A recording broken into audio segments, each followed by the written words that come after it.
We've got some big visitors on campus for junior day right now for our football team, and our basketball team absolutely rinses Maryland. And hey, Jeremy Fears just got another assist. Oh my God.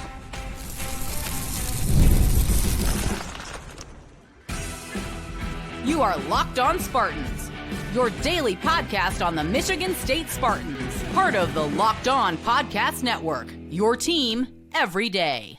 Today's episode of Locked On Spartans is brought to you by FanDuel. It's the last call for football on FanDuel. If you're a new customer, bet just $5 and get $200 in bonus bets if you win. Spartan friends, Spartan family, Locked On Spartans listeners, how on earth are we all doing in the midst of this wonderful, very warm weekend? Guys, I hope you're staying safe and warm out there. Please rate, review, subscribe, and get ready for a little bit of both football and basketball, because in segments 2 and 3, I'm joined by the one, the only Jason Killop of the Spartan Mag to talk all things recruiting and the junior days taking place on Michigan State's campus right now. But first, that basketball game was something else. Obviously, we all expected a win. We all expected possibly a double-digit win. Even the most nervous of us nillies out there thought Michigan State was going to win this pretty handedly. But did anyone have 91-48 on their card? I certainly did not. That was, look, Michigan State, a very good team. We know this as Michigan State fans. And if you didn't know before the game, you do know now. Maryland's not that good of a team. But that's still an incredibly impressive showing from Michigan State, because not to say that this could have been a trap game, no. But you could have seen a scenario where Michigan State maybe doesn't have their A game today, right? They come off of this West Coast trip. They're hosting an opponent that I think they knew that they are supposed to beat by 20 points, okay? You can see why maybe a team, even in front of their home court, even with alumni weekend going on, that maybe, okay, they play like a B- game.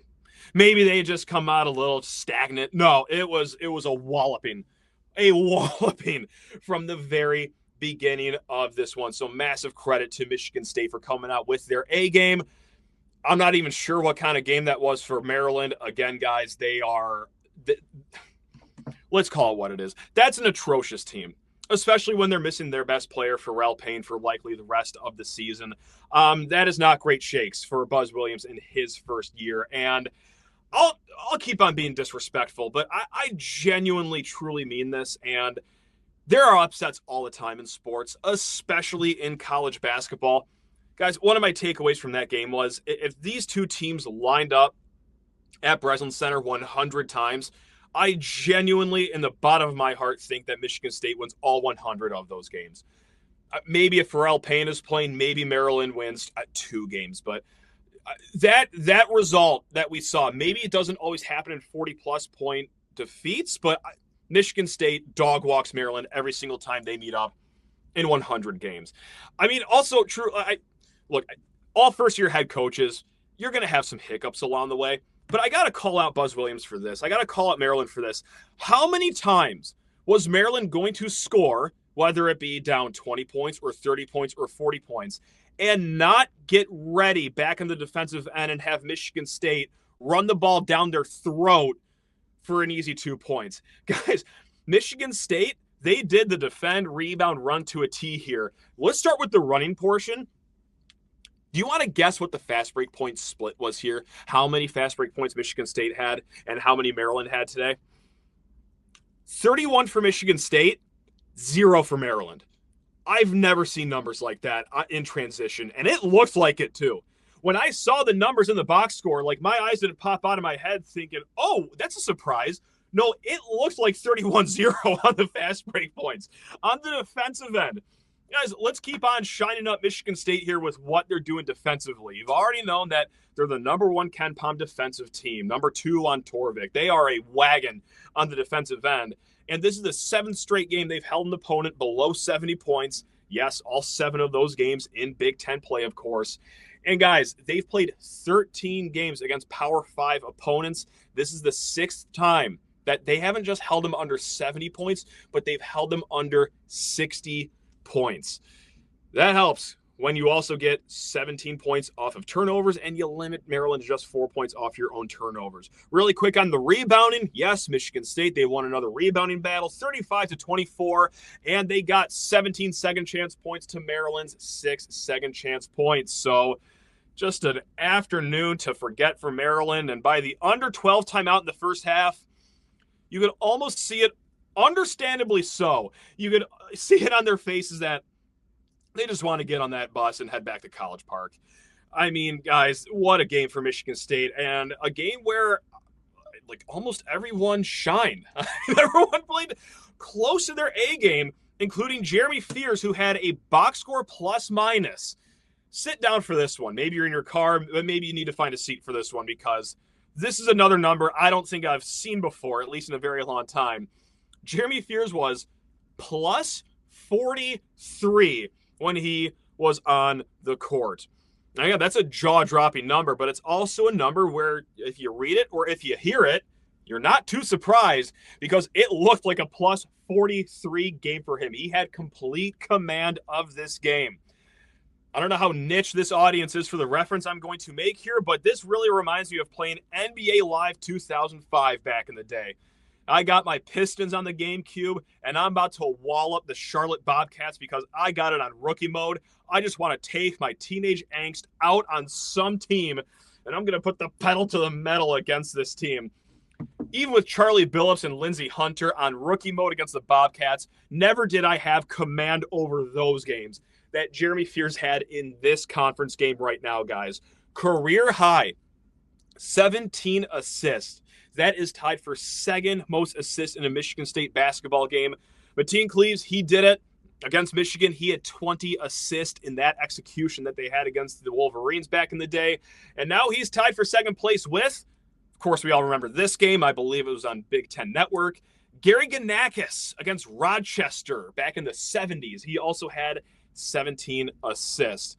Guys, that was pedal to the metal for Jeremy Fears. And you also, it wasn't just, oh, great, he's just going to assist the ball. He's going to get to the free throw line. No, he also had 17 points, 6 field goals, showed a little bit of everything. His strong finishing at the rim, his mid-range game. Guys, he did it all. He did it all. Jeremy Fears is just insane the last few games. Ever since conference play has kicked back up after the little non-conference break they had, in the 7 games back in Big Ten play, he's averaging 16.7 points and 8 assists. The guy's incredible. The kid is incredible. And you know what's even more fun than that? He was hardly the only guy that played amazing today. Carson Cooper. You start to yawn at these numbers now. I mean, this is how much he's grown in the last, not just over time in 3 years, but even from last year to this year. Who would ever thought that you would just read 14 points, 8 rebounds, 3 steals, and think to yourself, oh yeah, that's just what Carson Cooper does. But really, that's just what Carson Cooper does now. And here's something new, though, that was fun today. That three-pointer, that mythical three-pointer that we've been hearing about this offseason that he could uncork here at any given moment, it looks smooth off the hand. It found the bottom of the net. It wasn't a weird late shot clock situation. No, that was a design three-pointer for our guy Coop. And what a game for him. Also in the 14-point category, Coen, Carr, and so, again, 14 points. You've seen his offensive game pick up a little bit. Of course, going back to that Oregon game. But I just want to go back and talk about the spectacle that he is. I just want to pull something out from my own personal life here. And I got a 5-year-old, and he's been watching Michigan State like a little bit last year, more so this year. So, look, he's coming into his age of being a sports fan. And his introduction to being a sports fan is watching this year's and last year's Michigan State basketball teams. So the only frame of reference he has for dunks right now is what Coen Carr does. It was the first alley-oop in the second half, and he's reading a book, and I say, bud, you got to watch this insane dunk. Rewind it, show him the replay. He said, that wasn't that insane. And that really gives you a good idea of just how special of a player Coen Carr is.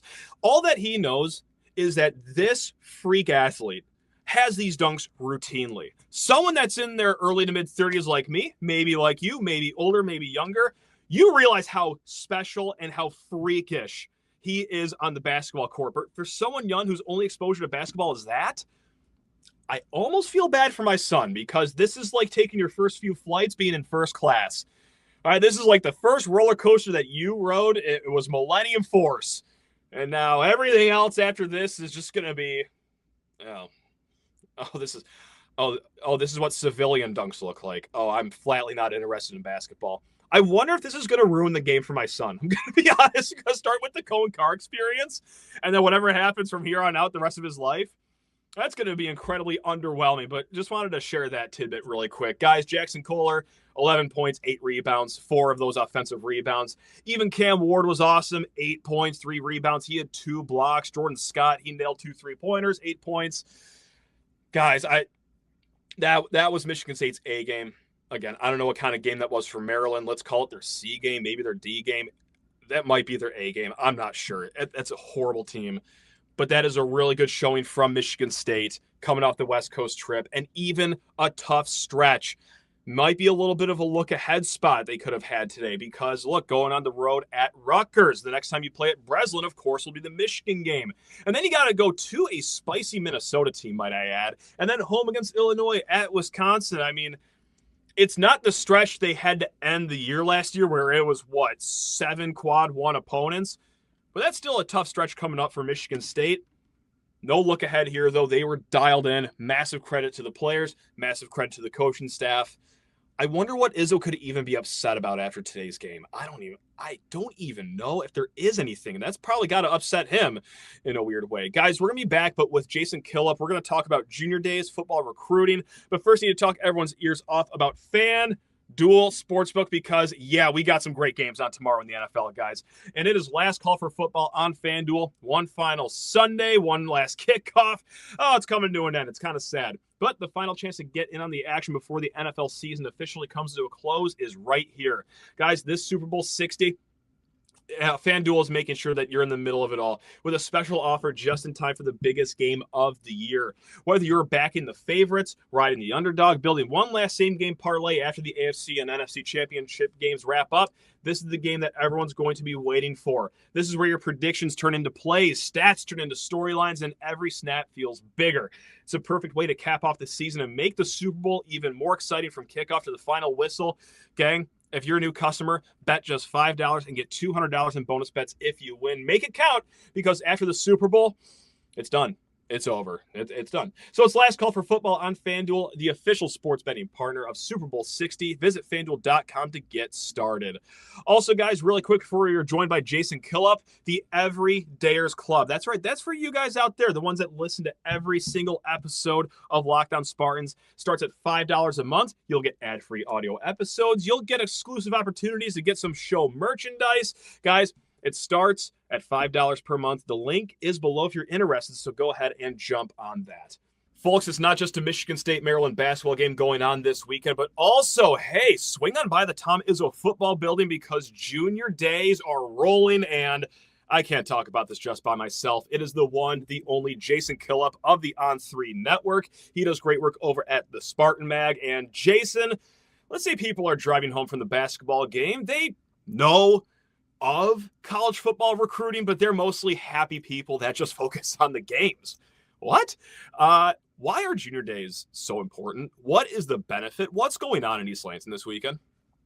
No doubt, Matt. Obviously, the transition from the portal to recruiting now, everyone's really focused on the transfer portal and how the instant impact of those types of players. But now things are shifting over to the recruiting trail again for those interested in recruiting. And the class of 2027 is now on the clock, and that's what these junior days are all about. They're important just to set the tone for the cycle.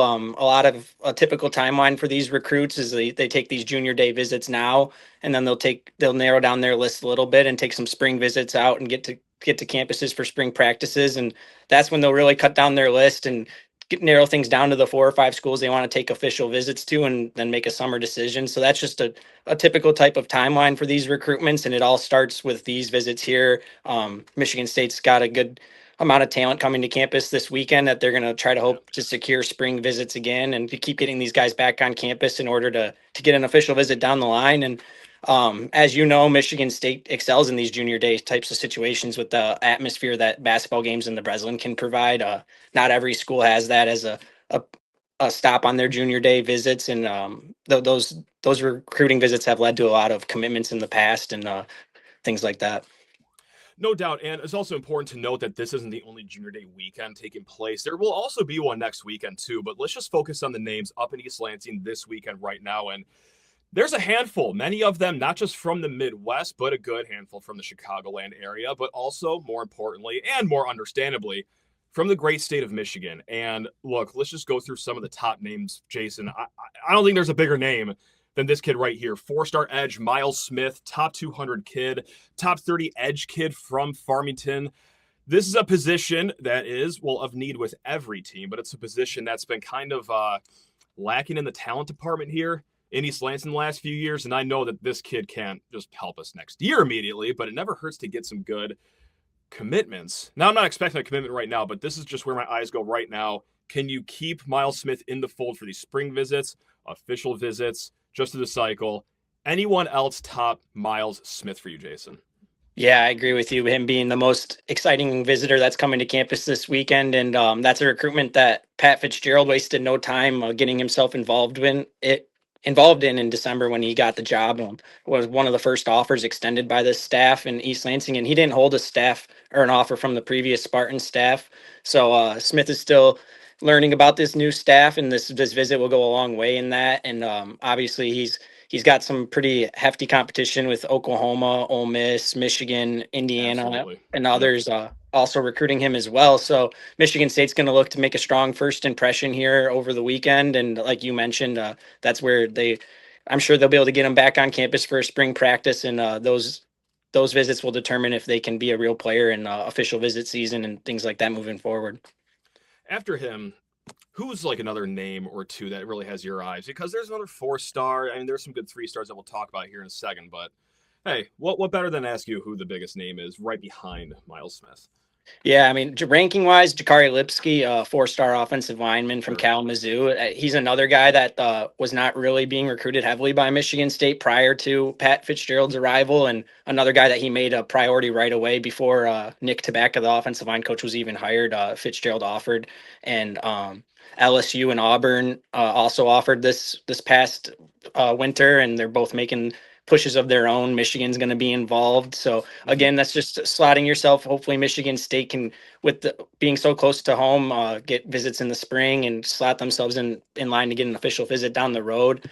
And another, like we mentioned with Myles Smith, another edge rusher, Omi Ozula from Chicago. He's 6'6", 255 pounds. Michigan State and Fitzgerald offered him last week. Fitzgerald's made a heavy emphasis on Chicago, as you'd expect, with his connections there. And Ozula holds other offers from Ohio State, Michigan, Iowa, Tennessee. The list goes on. So it's impressive for them to be able to offer and get him on campus right away. I'm sure some of those other schools also wanted to get him up for a junior day as well. So that's an exciting visit to keep an eye on as well. I want to thank you for being the one to say that kid's name. Omi Ozula. The way you said it was a lot more confidently, so great job there. But yeah, any and all edge players, come on up. Check out what we got going on here. Snaps will be available for you once you step foot here on East Lansing soil. But plenty more to come with our guy Jason. But first, guys, this is Mazda's moving the game forward. For those who show there's more to the score than what is on the screen. Now, we would do these for football season, where we'd have to highlight an MVP. I'll tell you what, doing this during basketball season, a lot more fun than football season. Now, it says right here that we have to spotlight a play from the last game. Okay, there's only 15 options, it seems like, so I'm going to go with Jeremy Fears for a 17 assist. Maybe you want to go with Coen Carr for just being a spectacle on your television screen, or maybe Carson Cooper for his development. Guys, maybe you want to take a Cam Ward block, for example. Maybe that time when Denham Wojcik absolutely straitjacketed Rice on Maryland. No shortage of opportunities here, guys. But these are what remind us that, hey, it really takes a lot to raise the bar. It's the extra work off the court, dialing in every detail, giving it that extra fire, that grit, and that I never quit. We put the same passion into every model over at Mazda. Highlights make the real. What it took to get there makes it count. There's more to a Mazda because there's more to you. I just wanted to pull out, these kids too here. And I got to go to Belleville High School, which obviously there's always a lot of fanfare with their players here. They always seem to pop up in the rankings. And Charles Britton, 5'10" wide receiver, is no different. Now, well, he is a 3-star. He's got Bama offered. He's got Oklahoma as an offer, Michigan, Indiana, Vanderbilt, a lot of these new money schools, of course. But that's just one 3-star I have my eye on. I got a few more jotted down, but of the 3-stars, because these are important to have in your class too, which one do you like the most of these 3-stars? Which one should I be like just praying to a genie every night that they keep on visiting East Lansing and eventually committing? Well, we touched on the edge rusher, so I'll go with offensive tackle here, Reed Gherkin from Perrysburg, Ohio. He's one I think is someone to be excited about. He's a big offensive lineman with kind of still a little bit of a baby face. It looks like he's got a lot of room to grow, and he's already a big kid. So he'll visit Michigan State on Friday. That visit wrapped up on Friday, and he'll head to Tennessee on Saturday and Indiana on Sunday. So that's a busy weekend for him with some big visits in store. Obviously going to see the national champions, and then he'll see Tennessee as well. So Michigan State's going to need to make a big impression during the visit this weekend. But I think Gherkin's always kind of had an affinity for Michigan State growing up in Ohio. He's visited under the previous staffs, and he's made a few trips to East Lansing. So I think as long as he hits it off well with the new staff, that could be a recruitment just to keep an eye on as far as official visit season and everything like that down the road. How about London Hampton? Because if I'm correct, and that's always a 50-50 coin toss here, London Hampton, I believe, was Pat Fitzgerald's first offer when he got here to East Lansing, at least for the 2027 class, that is. Now, this kid comes from Grand Rapids. He's an athlete, 3-star, so who knows where you will see him on the field. Just know that he plays good football, and Pat Fitzgerald liked him enough to, I think, have him as the first offer, if not one of the early offers. But he's another visitor on campus this weekend. Jason, does it seem like maybe, and again, I'm not expecting anyone to commit right now, but do you feel like they're close with London Hampton, or do you think that there's still a lot of game left in this kid's recruitment? No, it's good to mention him because he's a guy that I think really grew up a Spartan fan in Grand Rapids, and and I think he's a guy that you're right that maybe if you were to tab somebody from this weekend, it's still super early on with this coaching staff, and their conversations with recruits have been pretty surface level so far, but this visit will enhance that. And I think with Hampton, he could be a guy to keep an eye on as far as maybe getting the ball rolling, getting this recruit class going. I'm not sure exactly how much time he plans on taking with his recruitment. I do know the Michigan State offer was a big one for him for sure. And Pittsburgh and Cincinnati have also offered. Some other schools are definitely sniffing around, so he could wait till spring and hit the camp circuit and see what comes his way. But I wouldn't be totally shocked if he was one of the guys with these in-state recruits that grew up so close to the program and everything. And he's an interesting prospect. I'm not really sure exactly how he projects at the next level. He's 6'2", 200. I think he plays linebacker and wide receiver in high school, and he's one of those guys that you kind of you slot him in as an athlete and you see where his journey takes him. What big theme do you see just out of, not just this junior day, but also if you know any names for next weekend? Because just the obvious one is there's a lot of kids from Michigan, and this is not just talking the talk of prioritizing the state of Michigan recruiting, but also walking the walk. But then again, that is just common, I guess, with junior days. You don't see a lot of kids traveling across the country, but that's just one thing I had to notice because it's been such a talking point with him that he's going to prioritize the state. So that's just my one. Maybe I just took the easy answer there. But Jason, is there another theme that you have noticed here with not just this junior day, but maybe the next one too? Yeah, I'm surprised at the traction that we're already seeing on Michigan State gain on the recruiting trail in the Chicago area and in Indiana as well. I mean, obviously Fitzgerald has connections in those areas from his time with Northwestern, and then helping coach with his son in the Chicago area as well. So those connections have paid off. I mean, Fitzgerald spent his first weekend on the recruiting trail in Chicago, and since then he's locked into multiple visits. We mentioned Ozula earlier, and there's a few others. Defensive tackle David Full Run Show was supposed to make it over the weekend, but he's not going to because of the weather. Edge rusher Brian DeMoss is going to be on campus, so he's another guy from Chicago, and these are pretty heavily contested recruitments. So for Michigan State to offer visit at their school and then get them, these kids are going to return the favor and come visit campus this quickly. I'm pretty impressed by that. I think that shows that there will be some draw for Fitzgerald and his staff in the Chicago area and into Indiana. 4-star linebacker Sean Rice will be on campus from Indiana. Okay. Another nice, talented visitor for Michigan State that they offered on Friday. So they offered, and he'll be on campus right away. So that, like I said, I've been impressed with the traction as far as these guys reciprocating. There's obviously clear interest for them to schedule these visits so soon after receiving these visits from the coaches.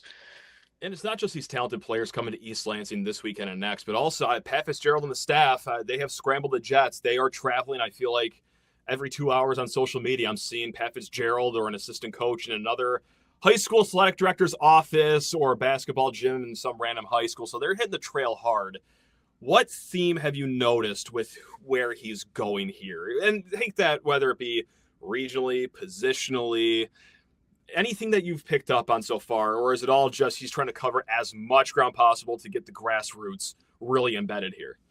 Yeah, I mean, this is kind of more speculation on my end, but I think the strategy so far has just been with the portal cycle wrapping up and everything had been so hectic. Yeah. I think it was just to cover the state of Michigan, cover Indiana, Chicago, Ohio, these areas, Illinois, these areas around, send out most of the position coaches that seem like they are establishing their recruiting territories. LeVar Woods was in Iowa, which of course he recruited Iowa heavily for the Hawkeyes, and Max Bull was down in Texas, which I think is very interesting. That sounds like it might be his recruiting territory. And Courtney Hawkins was in Florida. So they have gone outside of the Midwest, but Fitzgerald has stayed within that radius here. And I think he's trying to set the ground roots as far as this is where Michigan State's going to recruit the majority of their guys, and then they can expand from there out to fill in the holes and gaps of their classes. But I think that's going to be the strategy. It's what it looks like to me. And it's going to start in state, start in Indiana, start in Ohio, start in Chicago. And then, like I said, you can fill in the gaps from there with sometimes plucking some more elite players down in Florida, Georgia, Texas. That comes with wins on the field, of course, and things like that. But I think that's going to be their sort of strategy so far, at least to start things off. So I just want to touch on the transfer portal really quick at the end of this chat, because Michigan State, they got a handful of spots they could still have for next year's roster. But before that, speaking of just a few spots, hey, there's also like a signing day coming up, another period coming up in very early February. Do you know if they're going to try to add many more players here? I know that Samson Gash is obviously still in their sights. That'll be hotly contested against Penn State. Seems to be the most likely top competitor to Michigan State, but outside of Samson Gash, do you think they're going to try to add more names out of high school, or do you think they're going to try to save those 5-6 spots for the transfer portal additions? That can still happen. Just because the window closed doesn't mean you still can't add players. I want to just remind everyone of that. So what do you think they're going to be doing here on signing day in a few weeks here? For sure. As far as I've been able to uncover so far, Gash is the only 2026 recruit that I know of that they're after. And as far as the late signing period, there could be some secret names flying under the radar, some guys that I haven't been able to pick up on yet, but that's the only one I'm expecting right now. And you're right that they can bank those spots for the spring portal. Obviously, there's no spring portal period, but there's guys that you can add that can enroll in the spring. On Friday, Michigan State released their updated roster, so it doesn't look like there'll be any more winter additions, guys that are going to enroll and take part in spring ball and everything. But I wouldn't be surprised if there was possibly a wide receiver or defensive line addition still to the roster that will be to be named later. That's interesting. No, I'm glad you brought that up, because, yeah, I mean, it's been well said that not every kid that enters a portal finds a home immediately, but this is the interesting wrinkle here with one portal period is some kids will just be on ice for the next few months until spring depth charts really sort themselves out and you figure out, okay, well, we need another body here. What an odd time. I mean, it certainly strange. Is. And I don't, as far as an extreme impact player, I think Michigan State's about done. I don't think they're going to go out there and add somebody, but it's crazy. Like you mentioned, that there's guys that just entered from the playoff teams that they're still out there, and there is still some bigger recruitments out there. And then there's a lot of guys, like you said, just sitting on ice that maybe some coaches can circle back around and help fill out those last few remaining spots on their roster. That's just fascinating because, okay, let's say that you're a middling player. You haven't found a home just yet. Your value probably goes up a little bit if you wait until the spring. But then again, you're running the gamble of it. If a team definitely needs you. I do not envy those advising these kids because I don't even know if there's like a set game plan that for sure will hit. A lot of this is a gamble for a lot of players, man. No, It's wild. it's definitely interesting. As far as like on the flip side of that, there's high school recruits that waited, and in the past, if you wait till the late signing period, that usually always drove up interest and drove up your market. Right. But now in this day and age with how we're adjusting the new calendar, the portal period just wrapped up. But what if those teams just filled up your spot from the portal? So, you know, like sometimes waiting can hurt you. Sometimes it can drive up your value, and it's all just, it's all a weird mess. Goodness gracious, man. I mean, I feel stressed. I can't imagine actually having my life impacted like these players. This is wild, man. So, Jason, this was awesome, man. Cannot thank you enough. Thrilled to have you on the show. I mean, I'm glad that you were able to carve out some time and lend your insight, your knowledge. So thank you so much, my man. Anything you want to plug here before we let you go and enjoy the rest of this very tropical, warm weekend we are enjoying all across the country here? No, I'm all set. Thanks for having me. No, you're the best, Jason.